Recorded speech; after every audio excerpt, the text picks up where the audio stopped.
Hello and welcome to another episode of MotorInc First. Today we're driving a car which just has a larger battery, right? So we're going to spend the next 2.5 hours talking about a larger battery on a car we've already discussed before. A car that Karthikeya did actually enjoy driving a fair bit. It did have a couple of obvious issues, but it has since then become India's top selling car in its segment, if I'm not mistaken. Is that correct? Yeah. Why are we discussing a new battery? What is the additional range? 35 kilometers, 100 kilometers, 200 kilometers, whatever. What is the additional price? 1 lakh, 2 lakh, 3 lakh rupees. Done. Shortest MotorInc First ever. Nice. So why did you say it was going to be 2.5 hours? That was a joke. All right. Give people a chance to say 2.5 hours, bro. We're going to discuss each cell in the additional part of the battery individually. Okay, so jokes aside. What's new on the, what is it? MG Windsor Pro Ultra? Correct. Max, MG Pro Windsor Max, Ultra Max. Do your analogy. Effectively, there's the Samsung S25 Galaxy Slim and the S25 Galaxy Ultra. Basically, Samsung brought the Ultra first and then launched the Slim. MG launched the Windsor Slim first, and now we've got the Pro.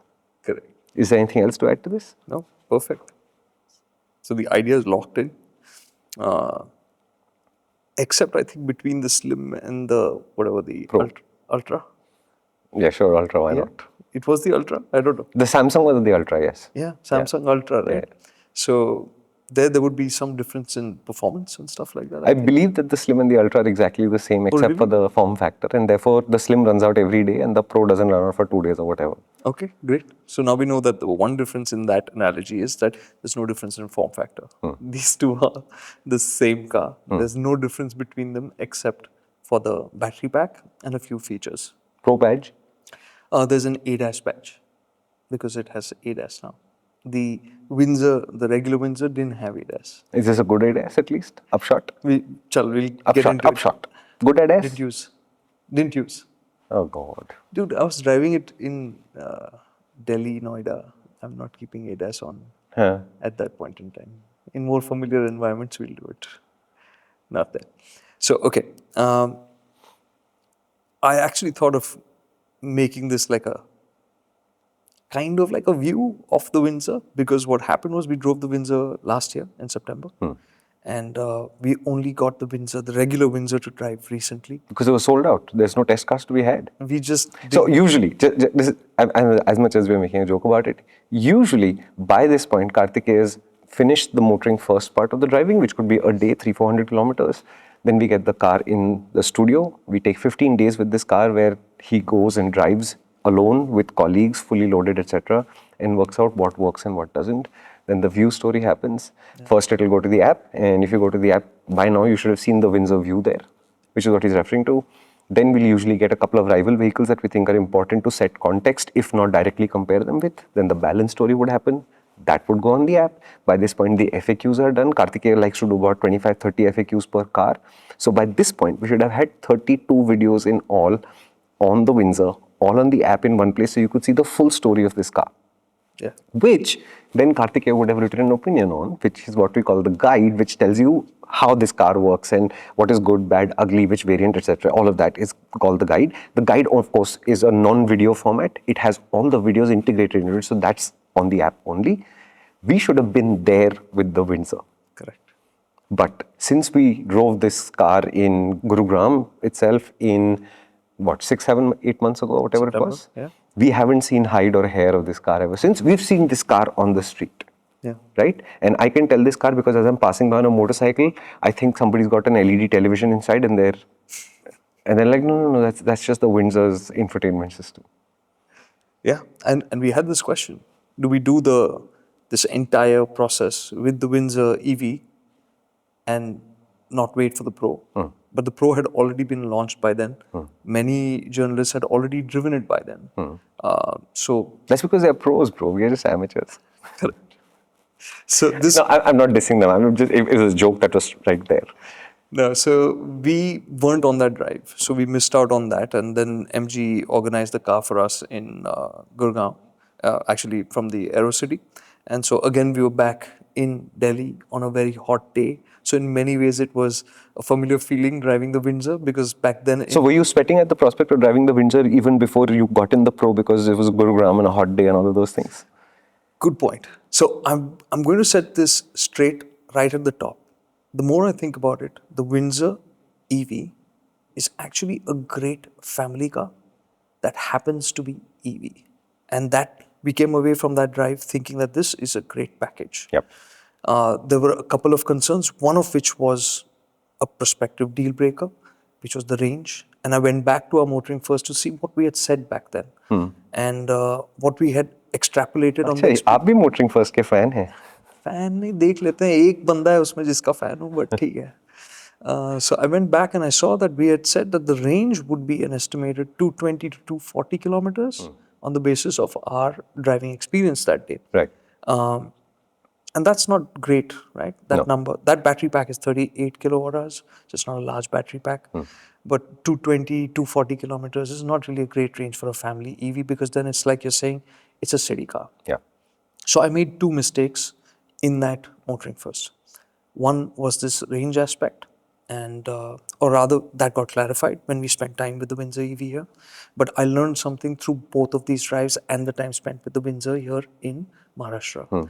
One was the range aspect, and the other, so let's tackle the range. When we spent time with the Windsor EV here now, we saw that the car can easily do 260 kilometers in mixed conditions, which involves me driving to Pune and back. And if you're in city conditions primarily, 280, 300 kilometers is easily doable. Right. So as a package, for somebody who's using it in the urban context, it's a good enough range. Yeah. So if you drive normally, then you don't need the Pro version of the Windsor. The amateur version is enough. Yeah, it would be fine for most people. I'm just trying to distinguish the two. Yeah, I'm not making a joke. Come on. The other shortcomings in the car then were that air conditioning, sound insulation, and the one thing that we loved about the car was the suspension. Right. Right? That's the mistake that happened. That was, I don't know if you guys remember, but that was my onset of chikungunya that day, if you remember. I was really unwell. Yeah. So the one thing I had not done that day was check tire pressures. And this one aspect has rolled into both the factors. Got it. Which is why the range was so low that day. The estimation of the range. And the suspension was so good that day. Yeah. And so when we spent time with the car here, where it was set at 36 psi, and we were driving it in all kinds of conditions, with all kinds of loads, we saw that the characteristic was different. Which is to say that it has this focus on being controlled, and comfort takes a slight backseat. So it feels like a stiff and slightly firm setup, but not an out-and-out uncomfortable setup. Got it. What it manages to do, the setup, over bad roads is something I like. Instead of getting, like ungainly because it's heavy, it actually stays controlled. But you get a feedback from it. You do get feedback. And that's at low speeds, that's at higher speeds. But the good thing is, whether it's small stuff, big stuff, it stays consistent. Right. So it feels like a very predictable car to drive. And that's something we saw here when we tested the Windsor EV. Now the question was, when you go to the Pro, and the weight is additional. Weight is additional. How much additional weight? So it's overall heavier by about 93 kilograms. Right. And it also has a few extra features. So part of it is the battery pack, part of it is the features, but there are only a few more features. So 95 kilos, let's call it. Yeah. And the battery pack itself is larger. And that was one of the things that came up, that in the brochure, the boot space the quoted boot space is slightly lower. But the battery pack is actually not intruding into the boot space. And if I just eyeball it, the boot looks the same. So functionally, that larger battery pack has not compromised the utility that this car offered as the Windsor Slim, right? The cabin, the boot, all of that is the same. Right. In terms of the utility aspect of it. Suspension tune is identical between the Slim and the Pro? So the suspension, they say, has been retuned. Okay. But the characteristic of it also is the same. Right. So retuned to achieve the same result. Yeah. So it's not feeling, and that's what happened. That when I got the car at AeroCity, and I was going to drive from there to Noida, I checked the pressures this time, and I realized that they were all low by 4 psi.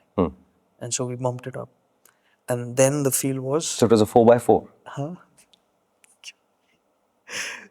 then the feel of the car was exactly how the regular Windsor EV felt when Got it. driving around here. Got it.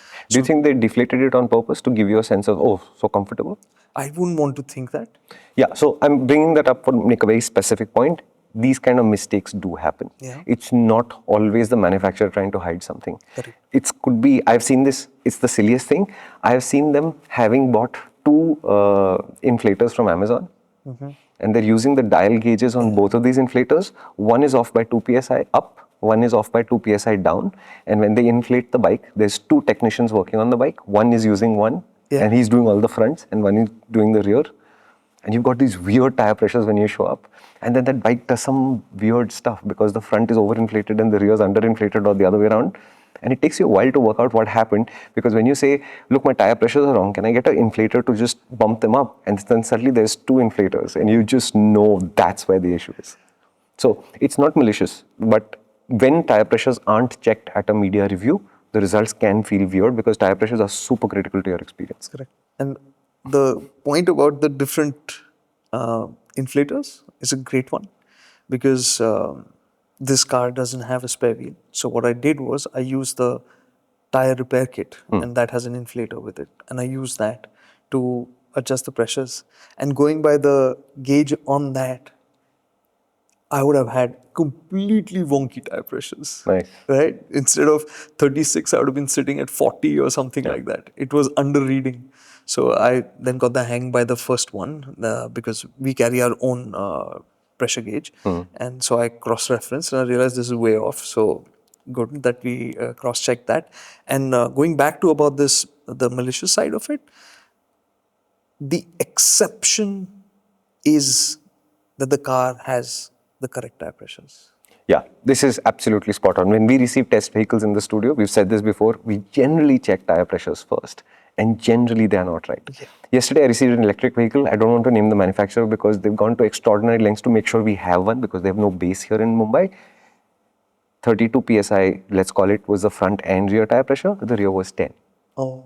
And we are so used to checking tire pressures that my colleagues, who usually just make sure that before I ride everything is reset to a base setting, they could eyeball it and say that the rear tire is just nowhere close to what it's supposed to be. 10 psi is practically a flat.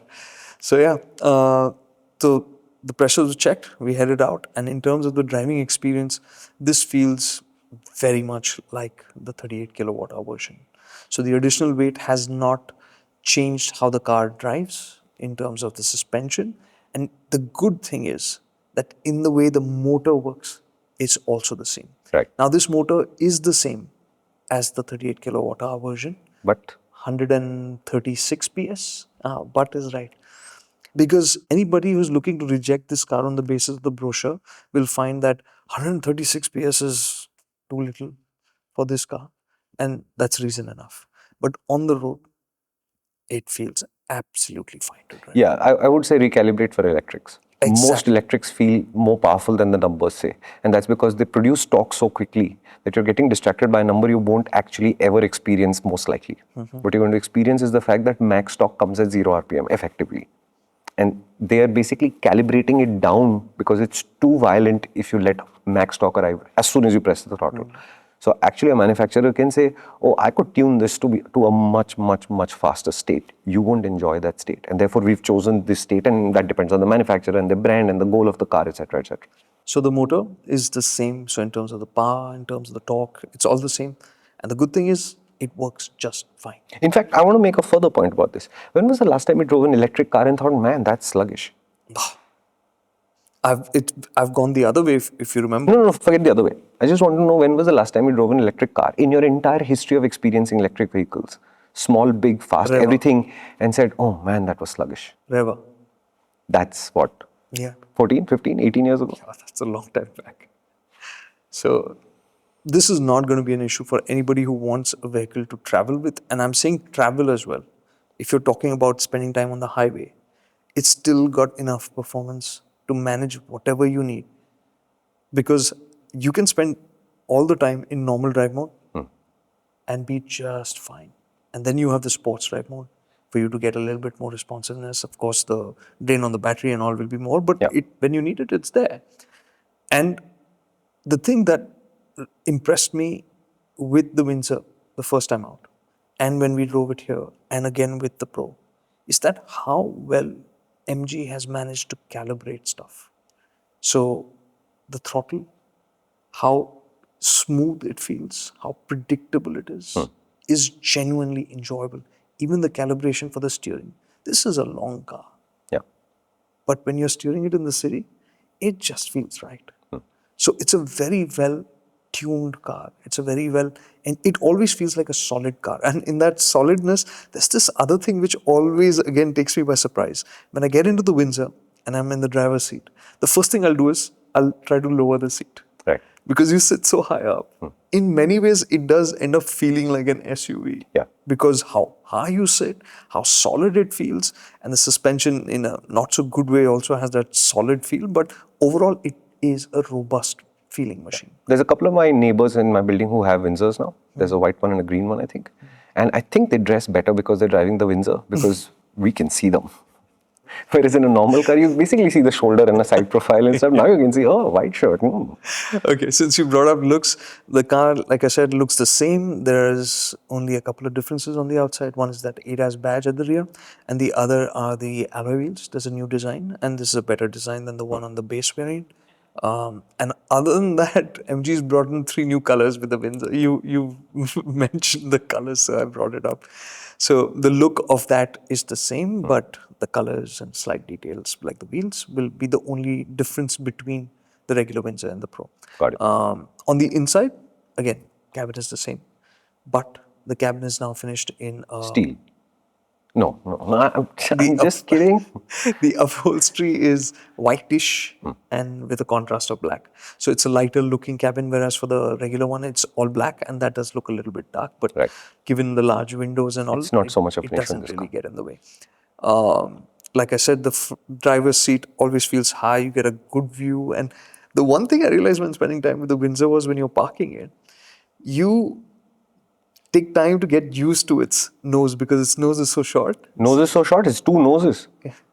What do you mean 2 nose? There's a nose that ends and there is a nose that is further down below that ends. But basically, you don't have much up ahead of you. Yeah. So when you're parking, you end up giving yourself a lot more room than you really need to. And then you Initially. kind of calibrate because it is a long car. It's 4.3 meters in that range. So otherwise, the cabin is the same, which means there's the good stuff and the bad stuff. Those poofy looking seats, same, just finished in white now. Right. I thought the cushioning was a bit firmer, but okay.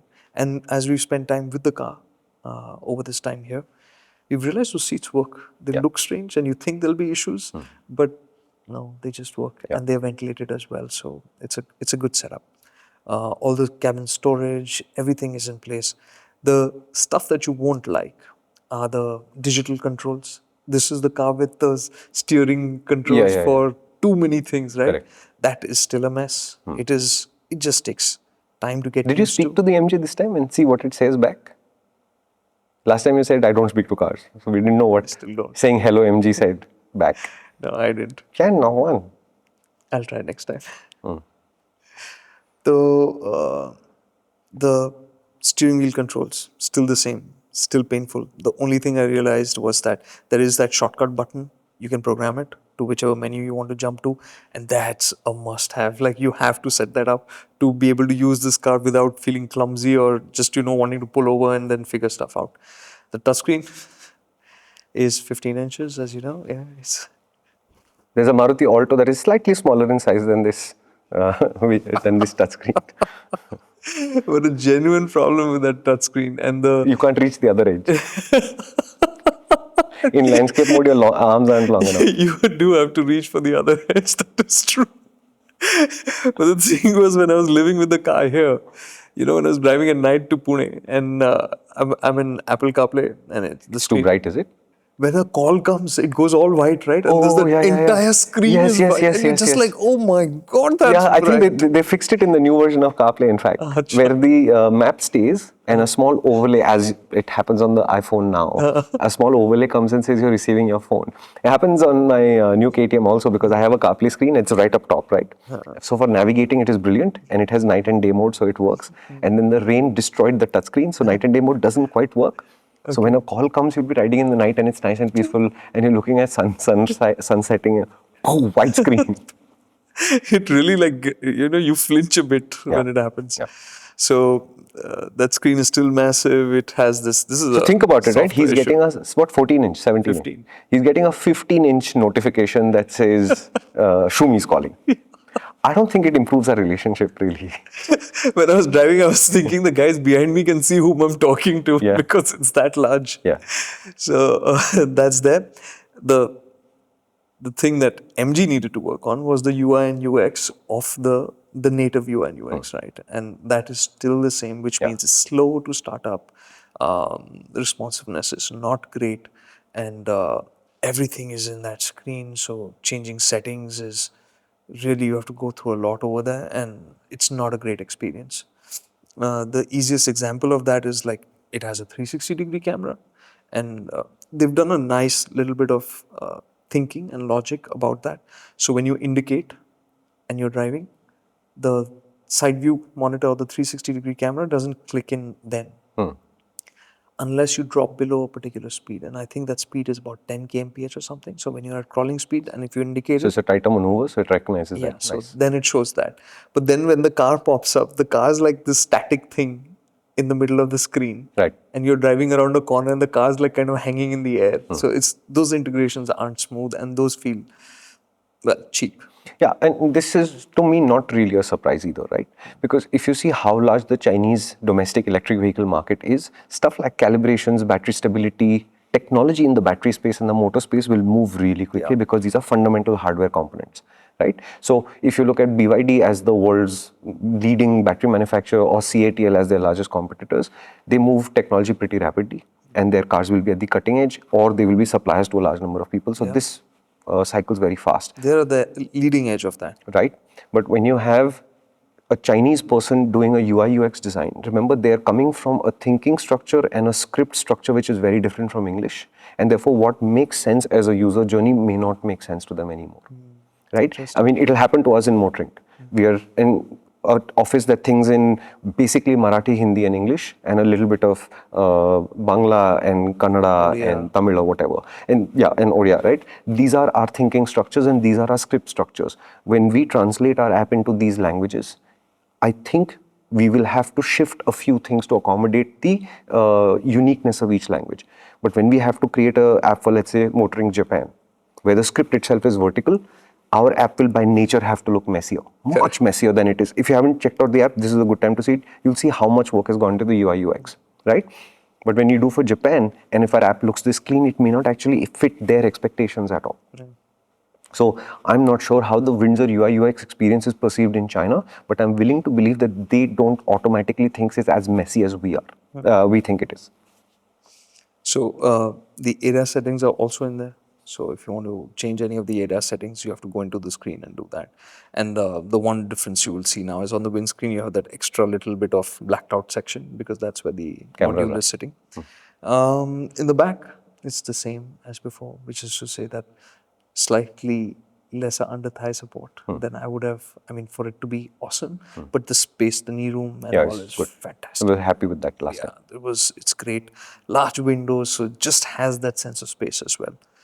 It still has the same roof as a average greenhouse where plants are grown. Yeah. But you can't open it and eject your children out of it. Correct. I remember. Yeah, correct. So it only has So that shortcut that you were thinking, oh, annoying child, just eject. No, it doesn't work. So the sunshade is there. That's the same kind of sunshade, blocks the light out. So let's get this out of the way as well about the air conditioning. The car, when I got it, was already running at 18 degrees as the setting. Usually we keep it at 23, 24 or even 25 at times. Last few days we've been noticing this summer that we had to, in many cars, we had to drop down to 23. 24 was not cutting it anymore. In this car, it was at 18, and I said, I'm going to leave it at that. If it feels too cold, then I'll go up. I stayed in 18 throughout. So that fact that the large glass house is there, this AC has to be set at I think that's a lower very setting. negative opinion you have. Why is This car is so cool that you have to run the AC at the minimum. Nice pin. See, that's a good one. So, so the air conditioning has to work hard to cool this cabin. But having said that, I spent time in the back seat later on in the day, and this is one of the things that will come into the story later on. It was a hot day. NDMA was sending message SMS alerts through the day, Right. saying stay hydrated, you will get nauseous, you will get dizzy, please be warned that it's a hot day, it's an orange alert, whatever, something like that. So it was a hot day, but the air conditioning was working all right through the day, but at 18 degrees. Right. The boot, I want to talk about that quickly because yes, it's the same, but it's a really good boot. And other cars in this segment, like let's say the Creta, if you automatically compare it to the Creta EV, the boot there is not great. This is a large and useful boot, which is why I started off by saying that this is a great family car that happens to be EV. Right. And now with the larger battery pack, you do have a car that can be the one car in the family. How much extra range do you get out of this battery pack now? So the battery pack is about 35% larger. The claimed range is about 35% more. So it's in the region of 430 or 440 kilometers, right? Which is again going by modern day yardsticks of what we are seeing. It's not again wow. It's Yeah, all but right. it's survivable. Yeah, it's survivable. So, for instance, people will automatically compare this to, let's say, the Mahindra BEs or the XCV 9E. And I'm going to say that you have to be in two different mind states when you're picking between these two. This is a practical, simple choice. That's more about flamboyance, that's more about the experience. And that's why you'll go for that. And the prices do not really overlap. The Mahindra BE starts a couple of lakhs above this. The closest that will come to the Pro will be the base variant of the Creta Electric. It has about the same battery, same motor. I mean, 135, 136 PS, 38, 42, that kind of stuff. So it's very similar, but practicality of this car in terms of size and boot space, all of that is great. Right? So again, cabin, similar, good, solid basics. Driving, performance, motor, all of that, impressive. The other thing that would have made this feel more of a Pro would have been if they had got a single pedal drive mode, which they still don't. But like with the regular On the BYD, I think you liked the single pedal driving mode. BYD also doesn't have single pedal. Emax 7, did you have a? It was on the Creta Electric. It was on the Creta Electric Creta that you liked Electric it. was Right, very that was very good. good. Right. So the Creta Electric's single pedal drive mode was very good. And funnily enough, Hyundai said we don't have single pedal. And if I look at the regen modes available on this MG, they're again very well tuned. Like you forget about it. It works in the background. It just becomes second nature. So it has 3 levels of regen. I only used it in the highest mode. And it reduces how much you use the brakes Right. massively. So much so that when you end up using the brakes is typically when you want to make an emergency intervention. And when you do, you realize that the brake pedal is almost like a clutch pedal, as in how much give it has, right? Oh, did you have multiple cars and they all had similarly It long? was the same thing with the regular Windsor we drove here. It's the same thing. But that's why I cross-checked. I wanted to see, was there a difference? But it's the same in both. You really can push it in. The braking is strong. I mean, the power from the brakes is good. But the lever movement, I mean, the pedal movement is so much that it does give you a slight sense of panic when you do that emergency braking. Right. Aside from that, the ADAS system, I really switched it off immediately because I got out of Aerocity and was on one of the service roads, and I could feel this thing steering me when I didn't want to be steered. So I switched it off. We'll check that out when we get the car here. But it is a fairly simple setup. Okay. So it doesn't have as many settings and features as the other ones. But okay, we'll figure that out later. So the main thing is about the battery and the range. The one step up with the Pro variant is that the charging speed is higher, 60 kilowatts, whereas for the base one is 45. It also gets additional features like vehicle to vehicle charging, vehicle to load, energy transfer, all of, yeah, correct. And it gets a power tailgate. The power tailgate also has a software setting.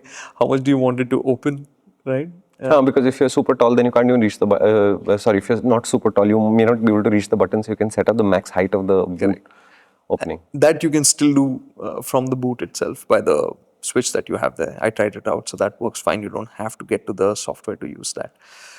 Range is the last thing that we have to talk about.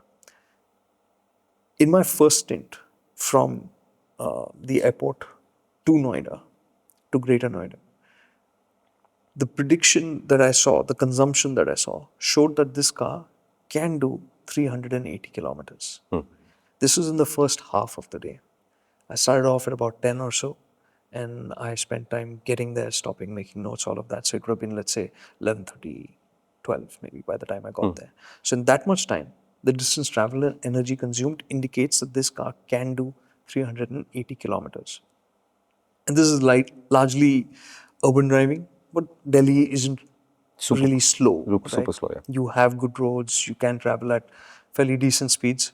And especially as you get out into Greater Noida, you are traveling on that highway, which is quick. So that's a good thing. But post that, as we got into the second half of the day, I saw that the range was not living up to those expectations. Okay. And I'm going to say right now that I'm taking this completely with a pinch of salt, because what was happening was I constantly felt that the cooling system is working all the time. The battery cooling system. Yeah. So there's this, I tried to record a video, but the funny thing was I was checking it before doing this conversation, is that my phone was connected to the CarPlay. CarPlay. So the audio from the phone has not been recorded. Got it. Otherwise, you would hear this whirring sound all the time. I was recording it at the engine bay, and you can hear it inside the cabin. So the heat factor was something that I think has played havoc that time as well, and played havoc this time as well. Right. So if you're constantly in hotter climates, This car is a little bit sensitive to it. I think it's something Which that is you not should a, evaluate. it's not a dangerous thing. What he's basically saying is, it is controlling how much can I give you from the battery, and on a really hot day like this one. Remember, he's getting heat warnings on his phone from the government saying, whatever, be careful, etc. So it is an exceptionally hotter day also. But this car is at that point managing the battery capacity and managing how much discharge I can give. And therefore, the range numbers may not be representative of what the actual picture will be. Correct. And if the same car were to come here in Mumbai, where it is raining today, it's a reasonably cool day, there's a nice breeze out, today he would probably get a lot more range because the battery control system wouldn't have to intervene so much. Yeah. So it's automatically consuming energy also to cool the battery pack, because it's actively cooled, right? And it's also cooling the cabin. It's working hard for that as well. So I think there was more energy draw than what would normally be the case. Or let's say, this won't be something that you'll see all the year round. Sure. Right? But it is something that we will cross-check, but on the basis of our experience with the standard version and what it managed here, and in a variety of conditions, like we were driving it up to Pune, which means going up the Ghat, and I did that. I clocked that as well. The Ghat, usually we discount the Ghat for the fuel efficiency test that we do, because it's an incline and it's very demanding on any powertrain. Here we did that also to see how much is the draw in those conditions, and overall it felt like a good enough pace for you to work with, even for these up and down trips. That's fine. Right? Yeah. So the Windsor EV Pro, finally, the price. It costs about 2 lakh rupees more than the equivalent variant with the smaller battery pack, while packing in additional features as well. So overall, the value equation also of it is strong. It's a car that, again, why I said that it's a family car, happens to be EV, 3-year warranty, unlimited kilometers, extendable to 5 years, unlimited kilometers. The battery pack has a lifetime warranty for the first buyer only. After that, it's 8 years, 1,60,000 kilometers. So a lot of the basics that you need for it to feel like a safe purchase are there. They also have a 3-year buyback program where they promise a 60% return of the ex-showroom value. Nice. So that's something you'll have to pay for. The only hitch in that was that they have a cap of 45,000 kilometers. somebody buying an EV today, then this becomes a case of somebody saying, I want to buy an EV for the sake of buying an EV. Somebody who's going to be really using an EV is going to be clocking more kilometers than that. So I thought that was a bit of a hitch in that plan, but it's good that, and that is a much needed factor for EV buyers to feel that confidence to put this money down, saying that I don't know what the resale is going to be 3-4 years down the line.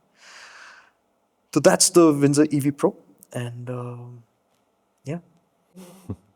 So here's the quick summary of the MG. At this point, usually Karthik just double checks his notes to make sure all the points are covered, and I have refused to let him do it because listen, it's the same car. All the good things that the MG Windsor already was doing, this car is also doing. So it's a spacious cabin, it feels nice and airy. Your television is not as large as the infotainment screen on this car, which you'll have to interact with a lot, and those interactions may not always be pleasant, etc., etc. Fundamentally, it's a nice family car. Most of the things work really well. Two things that you want to check out in the cabin before you commit.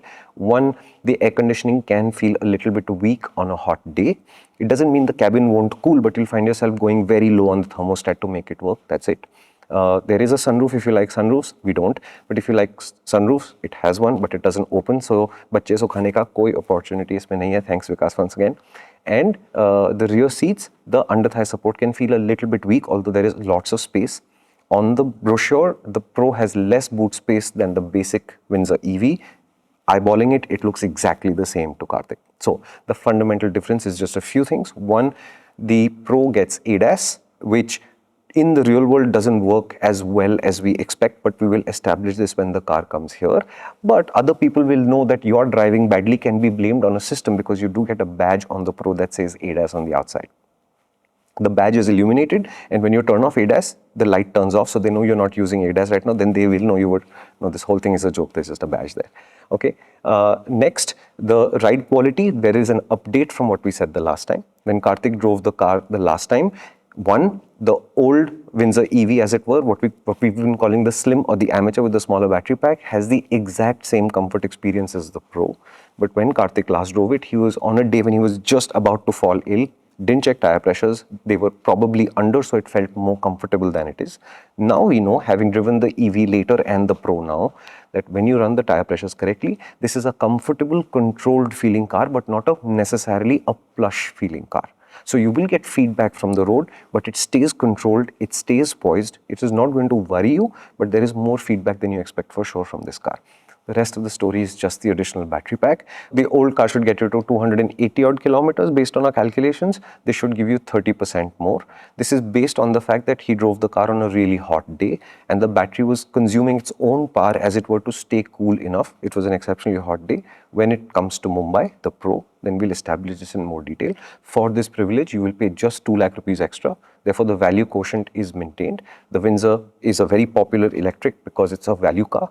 And the Pro is the similar kind of value, a little bit more range for a higher price. That's all there is to it. Sound insulation is still poor, and there is a second lower variant of the Pro as well. And it misses out on V2V, V2L, sunroof, ADAS. You don't care, right? You don't care. But you know what this shock and ventilated seats, and you know what the price difference is? Say 70,000 rupees. 1 lakh. Like, it's almost like just buy the top. Yeah. Yeah. That's basically it. Yeah. And one question which I know we've dealt with before, but somebody's going to ask it in the comments again, so let's get it out of the way. Oh, it's a Chinese car. Please answer the question again. Should you be buying a Chinese car? What about it? That's the answer. So here's the point we're making. The point we're making is MG competes as a Chinese brand, partly Indian owned now, with Chinese technology, etc., etc., etc., against Indian brands and brands from other places. If you would like to be patriotic about it, do not buy Chinese cars and do not buy German cars or whoever else you are at war with internally. Buy the Indian option. There's nothing wrong with that idea. But what the market is doing today in numeric terms is the Windsor is at the top of that game. Tata and Mahindra are right behind. I'm very happy to see it. But what you buy is your call. Our job as reviewers is to tell you what is good, what is bad, and what is ugly about each product so that you can make the best decision you can so that you can spend the money you've worked so hard to earn as well as you can. If that ends up with a Windsor in your garage and you're happy with the Windsor, we're okay. And if you end up with a Tata and Mahindra and you're happy about what it does, there are a few niggles, but at least I bought an Indian car, we are happy for you too. And if we can help in either of these two situations to improve your experience, we would like to help. If you would like our help for any of these things, please come to the app. It's easiest for us to track things there. If you ask us a question there, 99% you will get an answer. If you see this section called Guides, at the bottom is a blue button called Ask an Expert. If you use that button, that notification basically today comes to me and Karthik directly, and then we answer the questions as fast as we can. Obviously, if you have a membership, those notifications are dealt with earlier, naturally, but every single Ask an Expert notification is positively dealt with, usually by the two of us directly. So please use this app for what it's good. And as far as the Chinese and Indian thing, do have a debate in the comments about what is the right thing to do. For us, representing the product correctly is our job here. Recommending which of this is a good purchase for what kind of person is our job here. Whether you choose to vote India only or Chinese only, we would not like to be in that debate. If given a choice, we are patriotic, we would rather buy Indian. Better car first. Yes, but it is important to understand, better cars are better cars. Incentive to have better cars comes when people demand better products. It does not come from having a particular flag on the thing, as many multinational companies have come to India with their arrogance and product and technology and figured out. Yeah. Right? So that's the MG Windsor Pro. What's next for you? MG Windsor Con, the really small one. Show me doing cars. Yeah, baby. Oh man, I'd love to. No, I wouldn't. What's new? What's next for me? Actually, I don't know. We're in that weird gap phase just before the last burst to the Diwali phase happens.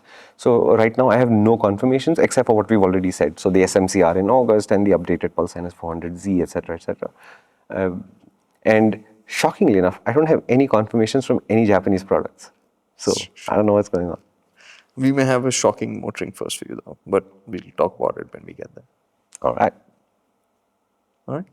What are you driving after this? Any slims, amateurs, Actually, there might be pros, ultras? two surprises, but we'll keep it that way. Two surprises? One should definitely be a surprise. What, the Nano Redux?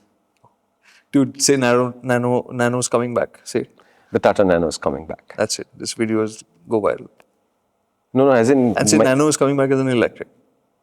The Tata Nano Electric is next on MotorInc First. Clickbait Pro Max. Hey, if you can do clickbait... Actually, have you ever done clickbait slim? Amateur? No. No, we can't start at clickbait pro. Actually, I'll tell you this. If you've never seen the MotorInc app before, and I'm saying the app here because it's free to download, but you'll see all of our content output together in one place. Tell us, when was the last time we indulged in clickbait, slim or otherwise? Ooh, good one. Right? Yeah. I don't think we've ever done that. We'll find out now. Because our thumbnail guys have been told click-worthy is important, clickbaity is not acceptable. So we try and make our thumbnails really work, but tell us what you think. Right? And the last thing I wanted to remind you is, if you have questions about the MG Windsor Pro, please do leave us a comment. We will try and give you the best answer we've got. This is easiest for us to do on the app. You don't have to use the app though. You can ask that question anywhere. We usually try and respond to all the comments on all the various places that you ask questions. App is easiest for us. Second, we have a new section called Ask MotorInc, where Karthik and I answer questions about cars and bikes. We do consciously avoid questions about, I'm trying to decide between these two vehicles. Those we'd like to answer one-to-one and personally. Ask an Expert is a feature that we built exactly for that. But if you have general questions, like why does Karthik favor firm seats in cars, or why under-thigh support is so critical, or if you wanted to ask me why motorcycles are superior to cars, and general questions like this, some of the answers are obvious, obviously, but we're happy to take these questions and give you the best answer we've got. We want this to be a weekly thing. If you'd like to see it more often, tell us after you see the first episode. And the way to ask us a question, go to MotorInc Circles, which is the social media part of the app. Again, it's free. Use the hashtag AskMotoring, and one of our colleagues compiles this weekly list and gives us a set of questions. And then we try to answer as many as we can within a reasonable time for the video. Anyway, thank you so much for watching. This has been MotorInc First. We will see you soon. Hopefully, we'll see you on the app. But if you see you on YouTube, we'll say hello anyway.